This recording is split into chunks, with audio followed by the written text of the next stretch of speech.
it's me, Unapologetically T, and I'm here again. And yes, I wear this ODB shirt a lot. I really left him. Like, everybody was not paying attention to the stuff that was coming out of his mouth, but I could understand him. I could hear him, and if you could hear him too, then we are a part of the soul family. Like, because a lot of people thought crazy, and I thought very intelligent. Very intelligent. So, anywho, I wanted to do a video about if you watch my videos and you see my rage, you see my anger, you hear me speak very clear that, you know, we can't fight, you know, violence with peace. You gotta fight violence with violence. Take exit 8A for Virginia 128 West. Man, be quiet. Quiet down. But my bad. She interrupted my video. And most of the time she be wrong taking me these places. I gotta learn my own routes because hers don't always be right. I only can listen to her routes when I don't know where I'm going. And then that way I'm not pissed off because I don't know where I'm going. And she gets me there. She don't always get me there the best way. So, that's just my rant about this. Like, we need to go back to maps because she be wrong. You gotta learn your city. You gotta learn your environment and your ways because she be wrong. Only time I listen to her, like I said, is when I don't know where I'm going. Because she be wrong, but she be right, but she be wrong. Like, it's like, ma'am, I ain't have to go all the way around yonder just to get here. Like, it's right here. Ma'am, I did not have to go a whole block just to get here. I could have literally took a left turn while I was on the same street you putting me back on. Like, I just could have took a left turn and did that. But, you know, I just missed my turn talking. No, I didn't. It's not time yet. She just was early. So I need to take that. Alright. So, anywho, back to it. But, like, I make a lot of videos where I am crystal clear that I believe in people feeling their anger. I believe in self-defense. I believe in a lot of things that you know, society has taught us to turn this other cheek. You hit me in my cheek, I'm gonna hit your ass back in your cheek. And I'm crystal clear about that. Like, I'm crystal clear about that. However, I think some people will find that, like, and I really don't care, but to those who are like me and you are struggling with your identity and your anger, some people will try to project onto you that you're a problem, and I find that that is very toxic. The people that you're gonna find that are off-put by you wanting to have self-defense as a defense mechanism, and you not agreeing with turning the other cheek. Jesus did not turn no other cheek. In the end, you know, he did what his father told him to do, and that was to allow them to unalive him. However, but if you know historically the truth about Jesus, like, Jesus didn't turn the other cheek. Jesus kicked in doors and flipped tables, baby. Like, like, what are we talking about here? The very buildings y'all have created and are collecting, you know, resources and funds, like, he literally was against that if it wasn't going back to the people. There are churches who do it right, and they need to get praise, and there are preachers who do it right, and they need to have praise. I'm gonna figure it out. Alright, so they need to have praise, and literally we just living in times where you're being taught to allow abuse. And I will say this, I will be continuing to work on not allowing words to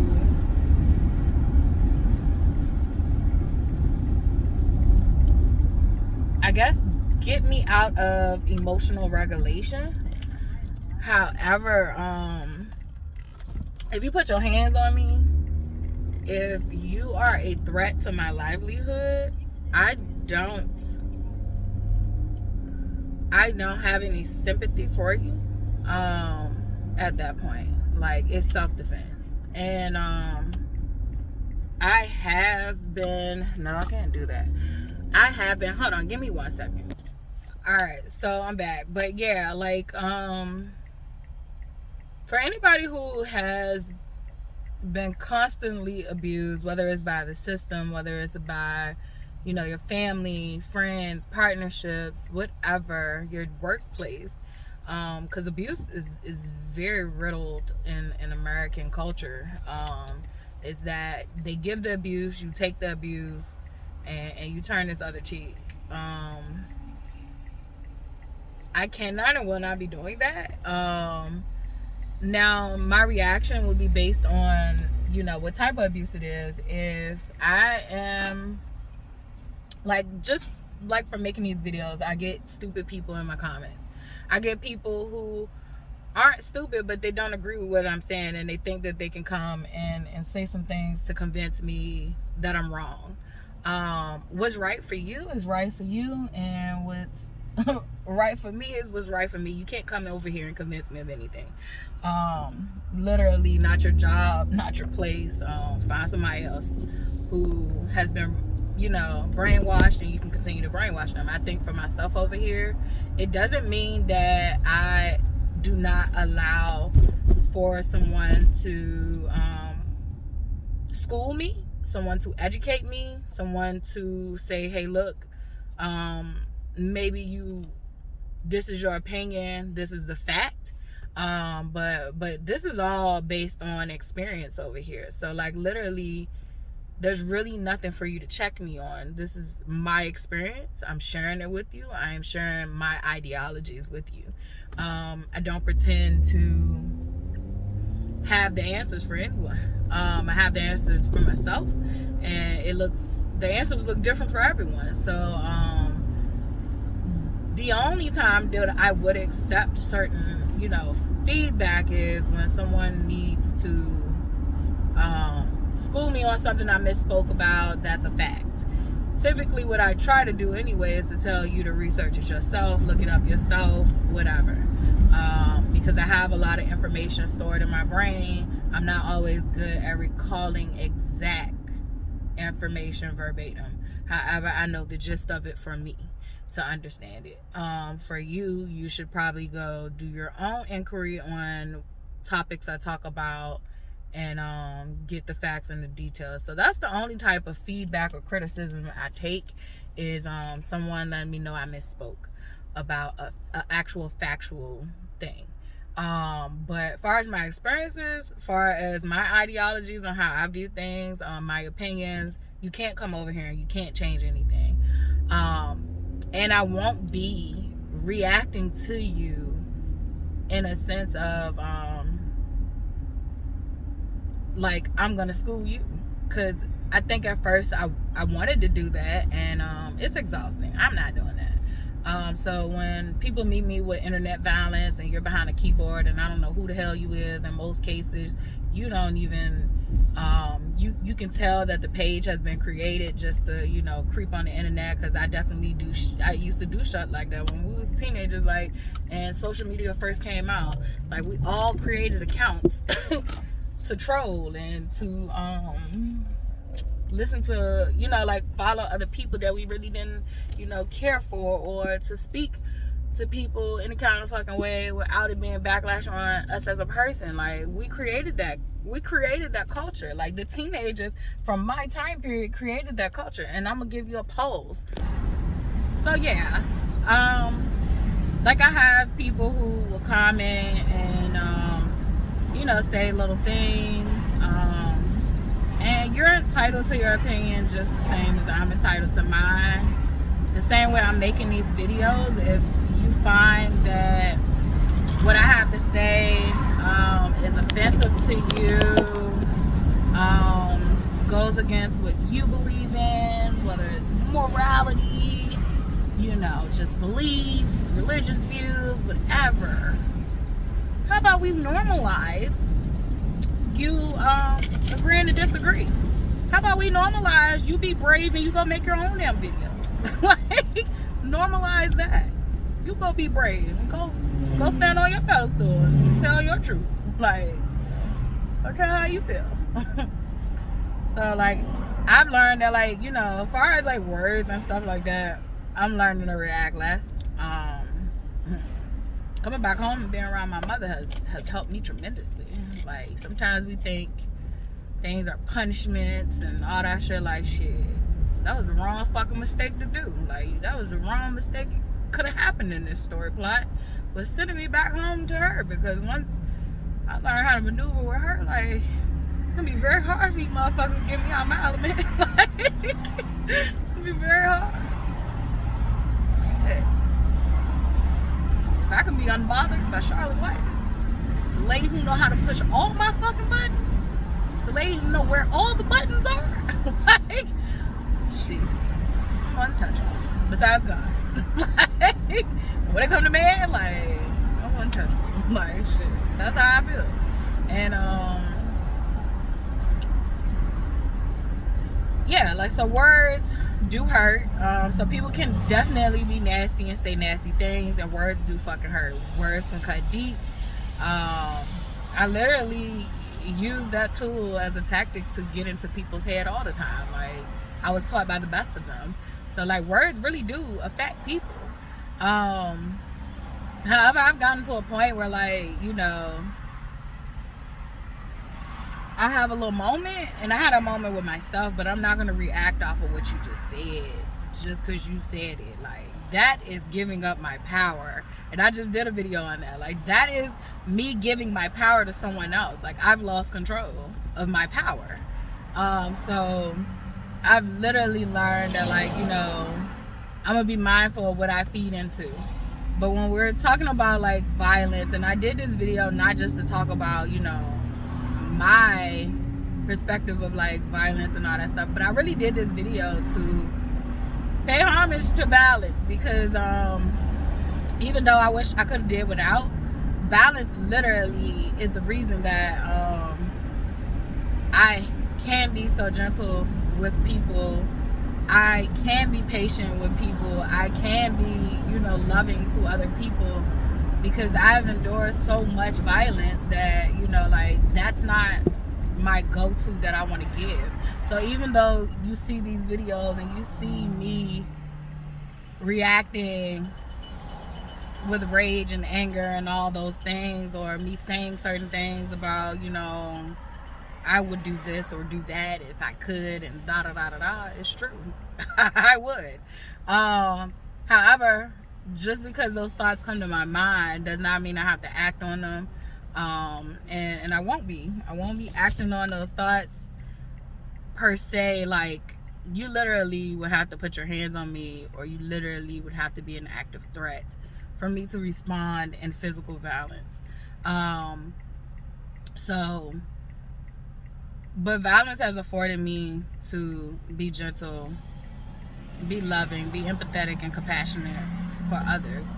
It doesn't mean that if there wasn't for violence that, you know, I would not have been those things. It just means that I have to acknowledge that because of the experiences I've had with extreme abuse and violence and mistreatment, I literally have been afforded, you know, experiences that allow me to be loving and compassionate. Even if your experience is not the exact same as mine, I have been afforded to know that certain situations calls for love and compassion and understanding, and not more abuse or violence. And it has allowed me to literally figure out how to be loving and kind and compassionate to sometimes even those who don't deserve it, like the people in my comments, like the people in life. And I don't have to come out of my character to prove to you that I'm hard, to prove to you any fucking thing. And that's beautiful. Like, that's beautiful. Violence has afforded me that. Like, I know that I don't have to prove my strength. I don't have to prove my anger, my rage. I don't have to prove I'm about that life. I don't have to prove shit to you. I don't have to prove I'm intelligent. I don't have to prove to you that I'm kind-hearted. I don't have to prove to anyone any of these things. And those experiences in violence have literally afforded me to be on this journey of gentleness and kindness and softness. And it doesn't mean that I'm not with the shits when I need to be. It just means that I have discernment to know that when to use it, when to turn it on and off. And literally, like I said, being in those situations literally has given me an outlook on how I want to treat others and how I want to treat myself. Because I always treated others nice, but myself not so much. So it has allowed me to be gentle. It has allowed me to spare people, because I do know that I can be dangerous. So that's why typically I would hold a lot of things in, and then there would be this mass explosion. But I typically would hold things in due to the fact that I did know that I could hurt someone, physically or mentally or emotionally. I did know that I held enough power to harm someone. And so there were times where I used restraint. Now it's just that is my norm. It's not even, something to think about. Like, I'm not about to be sitting up here giving my power to everybody. The only time this will be some type of physical reaction is when you're physically threatening me. You're physically a threat to me.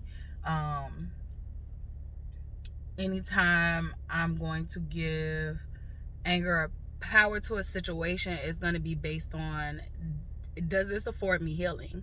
If it affords me healing and I get to get that shit out, like, yes, I am going to release that. Because not all energy is energy that I want to hold.